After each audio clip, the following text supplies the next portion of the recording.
Greetings! In this video we're going to be reviewing Star Trek Discovery Season 3 Episode 5 entitled Die Trying, written by James Duff and Sean Cochran and directed by Marja Ravillo. Now if this is your first contact with us, welcome aboard. My name's Carl Bromley and this is the Trekkies Guide to the Galaxy.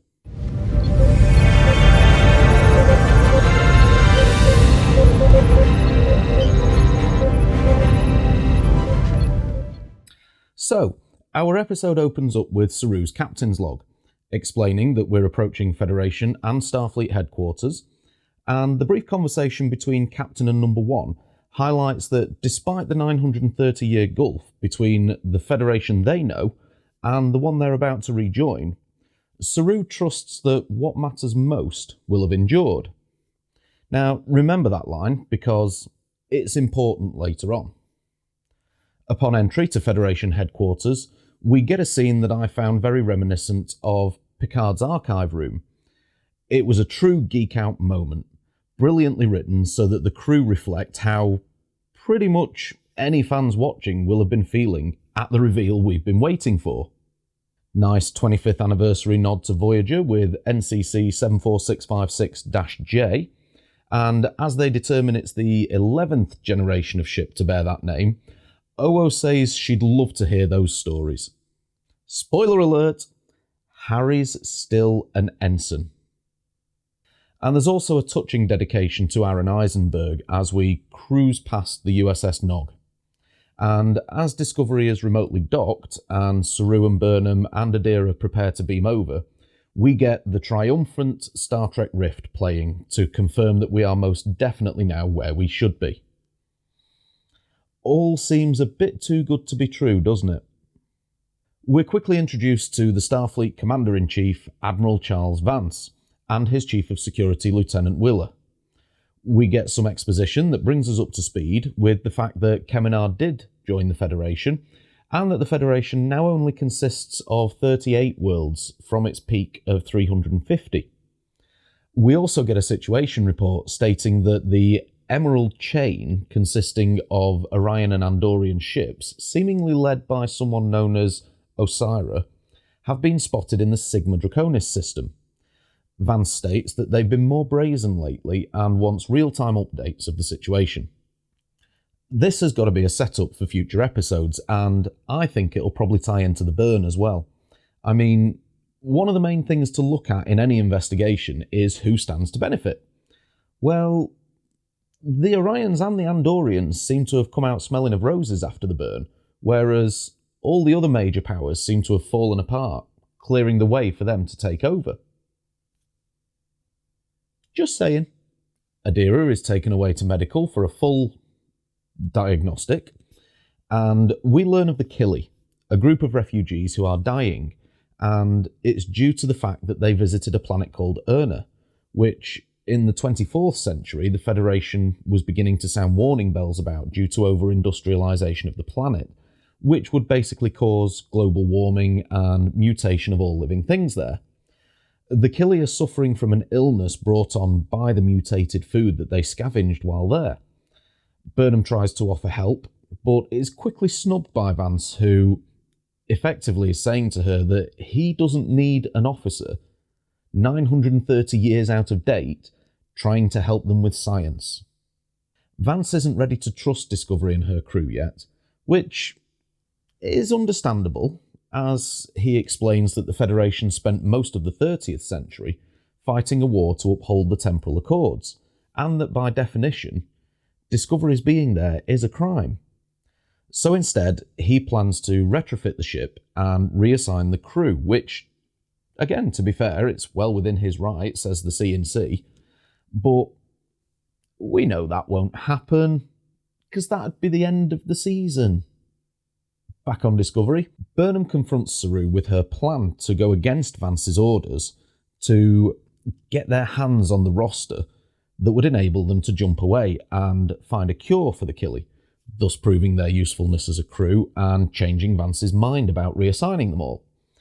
Saru rightly points out to her, though, that they are once again part of Starfleet, and that as much as he believes they are in a unique position to be able to help, they must follow the correct channels. and that to violate a direct order to achieve the goal you think is the right one is a lesson that he hoped Burnham would have learned by now. Burn! The debrief scenes are brilliant. They're a great bit of comic relief, what with Culber's explanation of being dead, both clinically and emotionally, but that he and his murderer are good now. Reno's description of it raining Starfleet officers and requests for drinks and snacks, and Stamets being convinced that someone is again implying that he thinks he's the most important person around. In particular, I think Georgiou's interrogation is very interesting. The way she disrupts the hollow interrogators reminded me very much of how Kirk and the crew managed to break all of Harry Mudd's robots way back in the original series. There go those damn writers again who know nothing about Star Trek, making another reference to classic Star Trek. So, Georgiou then turns her attention to this guy. Sorry, I meant this guy. And I love the way he's so deadpan and calm about everything. He even manages to unnerve the Empress by the end of the debriefing by rightly deducting that the only reason she is there is because there's someone on Discovery that she cares about. Meanwhile, Burnham manages to convince Willa to speak to Vance about getting a copy of the information they need to try and help with the killie.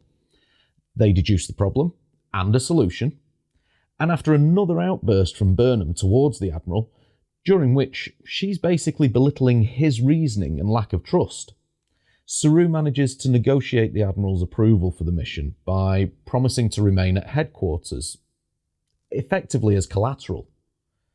So Discovery is cleared to jump to the last known location of the Federation's seed vault ship, the USS Tikhov, although they must take Lieutenant Willa with them. Willa now belittles Discovery and her crew by stating that she hopes the fossil of a ship can do what they say it can. How rude.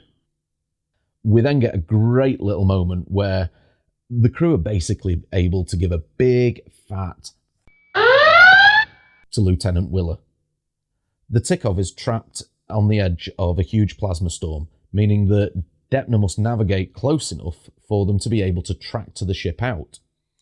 Not good for someone who's only just starting to deal with their PTSD relating to their position. But with encouragement from OO, she does it, and they pull the Tikhov clear. Dr. Culber is called to the bridge to form part of the away team, and I love this emerging side to his character.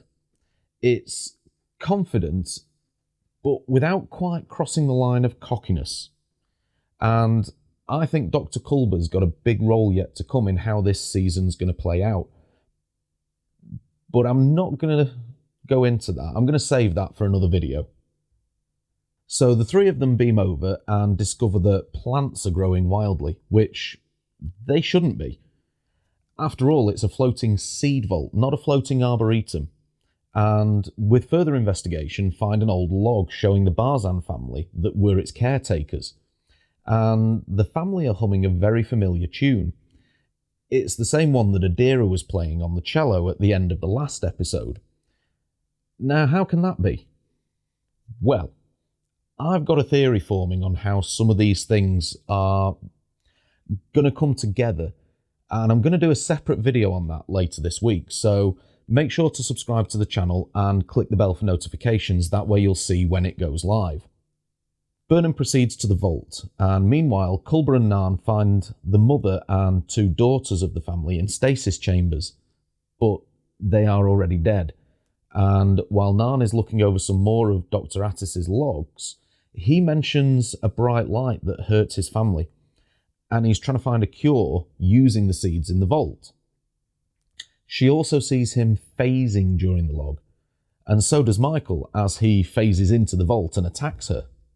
After a brilliant scene between Stamets, Tilly and Reno, which I thought was fantastic and had me giggling the way they were bouncing off each other to get to a solution. Especially this bit. Dysfunction aside, we all make a pretty good team. Dysfunction is the team. We've just accepted it. No, we haven't. They manage to rephase Dr. Attis, and after Narn is unable to enlist his help, Culber encourages Burnham to try. Again, it's Culber asking Burnham to be the one who solves the situation, just as he told her to accompany Adira to Trill in the last episode. Now, I'm not going to go too heavily into this here, because this is something I'm going to cover in that other video that I mentioned later this week, so please do make sure you subscribe to the channel so that you don't miss it. Suffices to say that Burnham convinces Dr. Attis to help, and he extracts the seed sample, which Dr. Culber returns to Discovery, but not before pointing out that Attis will die in a matter of days without medical attention. Narn then elects to stay on the ship, which I've already seen a few people saying they didn't quite understand, so let me explain how I see it. She isn't staying on the ship to try and save Dr. Attis. She's staying because, as a Barzan herself, she understands that the Barzan connection to family is extremely strong, and that they view death in a different way to humans. When Michael explains that despite respecting Dr. Attis' decision not to get treatment and stay on the Tikov, she can't live with letting part of the Federation's history die with Dr. Attis. You see, once they've jumped away and he dies, there's no one left to care for this ship, which forms part of the Federation's history, and in all fairness has just proved its usefulness. And this is why Narn elects to stay, because she realises that she can satisfy both sides' moral dilemmas. Michael can leave knowing the ship is safe, and Dr. Attis can at least live out his last few days trying to help his family. She can then pilot the ship back to Barzan to ensure Attis and his family receive a proper burial. Nearing the end of our episode now, and Dr. Culber is administering the cure to the Killy, whilst Saru and Burnham are discussing with Admiral Vance how they see the situation. And this is where it links back to that line at the beginning of the episode. You know, the one I asked you to remember because it's important? No? Well, Saru said he trusts that what matters most will have endured. And that's the kicker. Because as much as there is still a Federation, and there is still Starfleet, that's not what mattered the most. What mattered the most were the people and the ideals of the Federation, the principles it was founded on, and that the crew of Discovery made their huge sacrifice to help save. Whereas the Federation they find themselves with now is in triage, or damage control mode if you like. Saru now gives a speech that would be worthy of Picard, never mind any other Starfleet captain. He likens the period that they've arrived in to Earth's Dark Ages, a frightening time when humanity was under siege from wars and plagues and was losing its way. Not so different to the world we live in today when you think about it. But that thanks to Kyoto, a Renaissance artist that discovered three-point perspective, humanity was inspired by a man who saw depth and gave his vision of entirety to the world. He likens Discovery and her crew to Kyoto when he says that Discovery comes from a revered time in the Federation, and that their unique perspective may help humanity once again look up. So much of the world is hurting right now, and it makes Saru's speech not just relatable, but extremely inspiring. And in my humble opinion, we should all be taking a leaf out of their book and doing what we can to help and inspire those around us. Because then, you, little old insignificant you, can be just like Kyoto and help humanity once again look up. So, now to our rating. Well, the music and production value was once again top-notch, but I don't think the episode was quite as strong as the previous couple. It's taken me a good few times of watching it to figure out a few parts, but what I did love was the big geek out scene. Let's face it, which one of us didn't? And the way that Saru managed to not only bring Burnham back in line when she was overstepping the mark, but also managed to stick to his principles and beliefs whilst doing it. This was another good example of a self-contained episode, which again moved the season story arc on, and in fact made a few theories pop into my head, which I'll be putting a video out about in a few days, so keep scanning for that one. Overall, I think this episode was a decent episode, and we're going to give it a warp factor rating of 7.5. Well, thanks for watching this review, folks. I hope you've enjoyed it, and if you have, please smash the like button for us. I always look forward to hearing your thoughts about the episodes, so please drop those in the comments down below. Don't forget, we'd love it if you'd consider subscribing to the channel and also hitting the bell for notifications so that you find out whenever we post any new content, like the theory video later on this week. So, until next time, set a course for Star Trek Discovery Season 3, Episode 6. Engage.